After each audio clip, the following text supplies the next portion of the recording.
تلاوت کا پہلا حق کیا ہے کہ اس کو تجوید کے قواعد کے مطابق تلاوت کرنا ہے اس کی، یہ پہلا حق ہے قرآن مجید کی تلاوت کا میرے بھائی۔ اب اسی آیت میں آپ غور کریں، الذین آتیناہم الکتاب یتلونہ، اس پر بس نہیں کیا ہے بلکہ حق تلاوتہ، تلاوت بھی کرتے ہوں ساتھ ساتھ تلاوت کا حق بھی ادا کرتے ہوں، جس طرح تلاوت کرنے کا حق ہے تو تلاوت کا پہلا حق ہے کہ ہم قرآن مجید کو تجوید کے مطابق پڑھیں، جو تجوید کے رول ہیں، جو قوانین ہیں، ان کو ہم سیکھیں۔ بہت آسان قوانین ہیں میرے بھائیو۔ ہم اصل میں کسی چیز کو ہم نے اگر کھولا نہیں ہوتا ہے، پڑھا نہیں ہوتا ہے، دیکھا نہیں ہوتا ہے تو ہم اسے بہت مشکل تصور کرتے ہیں کہ یہ بہت زیادہ مشکل ہو۔ ٹوٹل 28 حروف ہیں الف سے لے کر یا تک، ٹوٹل 28 حروف ہیں۔ اگر بندہ ہر دن ایک حرف کے اوپر پریکٹس کرے، ایک حرف صرف ڈیلی، تو ایک مہینے کے اندر سارے تلفظ ٹھیک ہو جاتے ہیں۔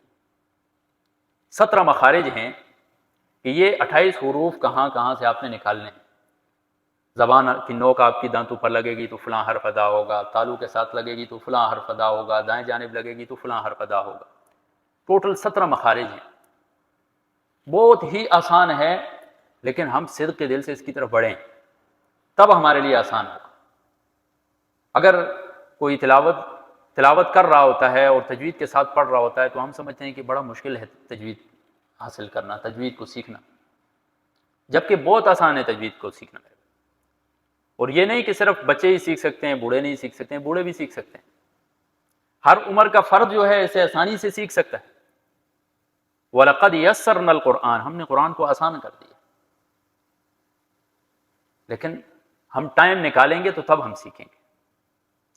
نمازوں کے لیے آپ آتے ہیں، 5 نمازیں دن میں ہوتی ہیں، 5 نمازوں کو چھوڑیں، آپ 2 نمازوں کے ساتھ صرف آپ جو بھی امام مسجد ہوتے ہیں، اپنی محلے کی مسجد ہو، جدھر بھی آپ جائیں، ان سے بٹھا کر ان سے کہیں یہ 2 حرف مجھے سکھا دیں۔ کوئی آپ کو اس طرح بندہ نہیں ہے جو انکار کر دے انشاءاللہ، لیکن طلب انسان کے اندر پیدا ہوگی تو رب تعالیٰ کی طرف سے مدد آئے گی۔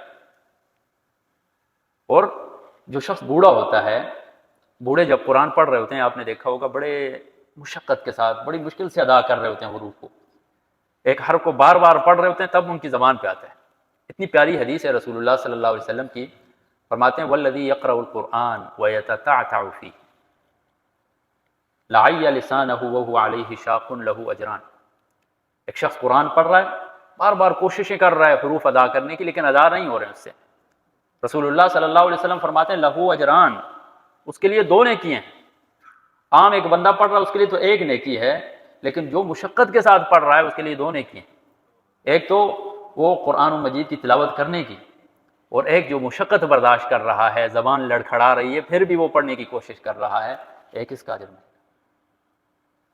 تو میرے بھائیو، قرآن مجید کا حق ہم تب ادا کریں گے، لیکن پوری زندگی کسی کے 50 سال گزر گئے، کسی کے 60 سال گزر گئے، جس روایت سے ہم پڑھتے چلے آ رہے ہیں، کبھی کوشش نہیں کی ہے کہ ہم اس سے تھوڑا چینج کر کے تھوڑی بہتری کی طرف ہم جائیں، کبھی کوشش نہیں کی ہے میرے بھائی۔ ایک دفعہ اگر ہم کوشش کریں گے تو دیکھیں ہم 1 سے 2 مہینے کے اندر قرآن مجید بہتر پڑھ سکتے ہیں۔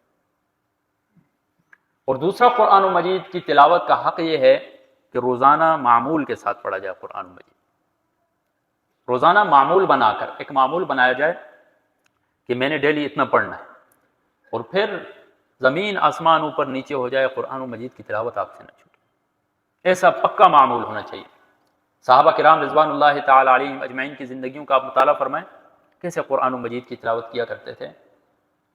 تلاوت کرتے کرتے آنسو بہہ رہے ہوتے، تلاوت کر رہے ہیں، جہاں خوف کی آیت آتی تھی وہاں پر خوف محسوس کرتے، جہاں پر نعمتوں کی آیت آتی وہاں پر شکر ادا کرتے۔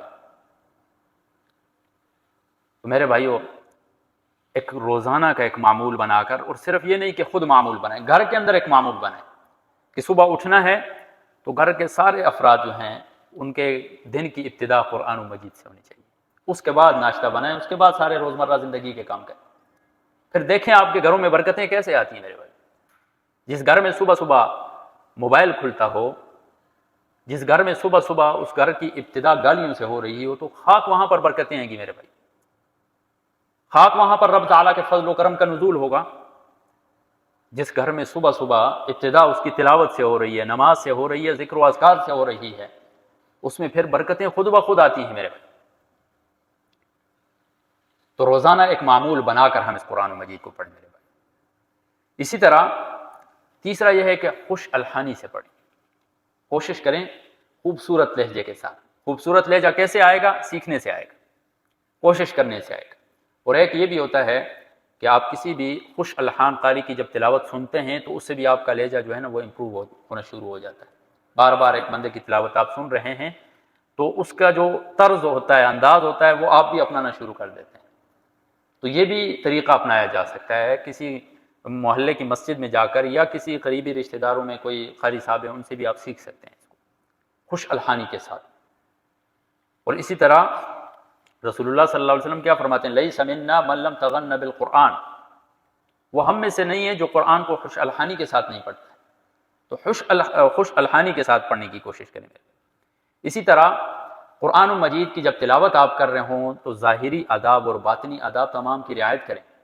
ظاہری آداب یعنی وضو کیا ہونا چاہیے، تعوذ و تسمیہ آپ پڑھیں، کپڑے پاک ہوں آپ کے، یعنی آداب میں سے ہیں، یہ ضروری نہیں۔ اسی طرح قبلہ رخ ہو کر آپ پڑھیں۔ باطنی آداب کیا ہے کہ ساتھ ساتھ آپ دل میں یہ طلب ہونی چاہیے کہ جو میں قرآن مجید کی جس آیت کو تلاوت کر رہا ہوں، رب تعالیٰ نے اس میں جو کچھ میرے لیے بیان کیا ہے اس کو میرے لیے عمل میں آسان کر، طلب ہونی چاہیے۔ اور اپنے خیالات کو قرآن کے اوپر نہیں تھوپنا ہے، قرآن مجید سے اپنے خیالات درست کرنا۔ بسا اوقات ہمارے ذہنوں میں چیز آ رہی ہوتی ہے، ہم سوچ رہے ہوتے ہیں کہ قرآن مجید سے وہ چیز نکال لیں جو ہمارے ذہن میں آ رہی ہے۔ تو ہمارے ذہن میں تو غلط چیز بھی آ سکتی ہے، غلط خیال بھی آ سکتا ہے، غیر شرعی خیال بھی آ سکتا ہے۔ قرآن مجید ہمیں کیا کہہ رہا ہے اس کے مطابق ہم اپنے خیالات بنائیں میرے بھائی، فکر ہماری پاک ہو جائے گی اس کے ذریعے۔ تو ظاہری باطنی جتنے آداب ہیں ان کا بھی لحاظ رکھیں، تب جا کر جو ہے ہم قرآن مجید کی تلاوت کا حق دیں گے۔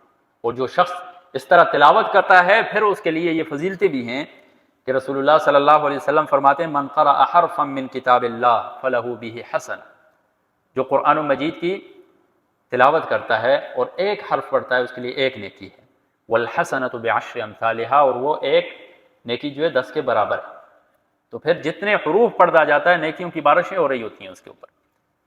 اسی طرح بخاری شریف کی روایت ہے خیرکم من تعلم القرآن وعلمہ، تم میں سے بہترین وہ ہے جو قرآن کو سیکھتا ہے اور سکھاتا ہے۔ اسی طرح رسول اللہ صلی اللہ علیہ وسلم نے فرمایا، مسلم شریف کی روایت ہے یقال لصاحب القرآن، قرآن والے سے کہا جائے گا اقرأ ورتقِ، پڑھتا جا، سیڑھیوں پر چڑھتا جا، ورتل، اور ٹھہر ٹھہر کر پڑھ، کما کنت ترتل فی الدنیا، جیسا کہ تو دنیا میں تلاوت کیا کرتا تھا۔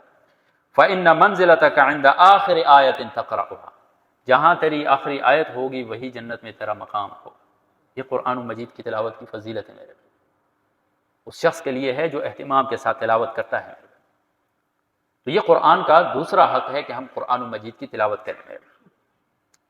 امام ابن تیمیہ رحمہ اللہ فرماتے ہیں الاشتغال بتلاوت القرآن افضل من سائر الاذکار، ایک بندہ صرف ذکر و اذکار کرتا ہے، تلاوت نہیں کرتا ہے۔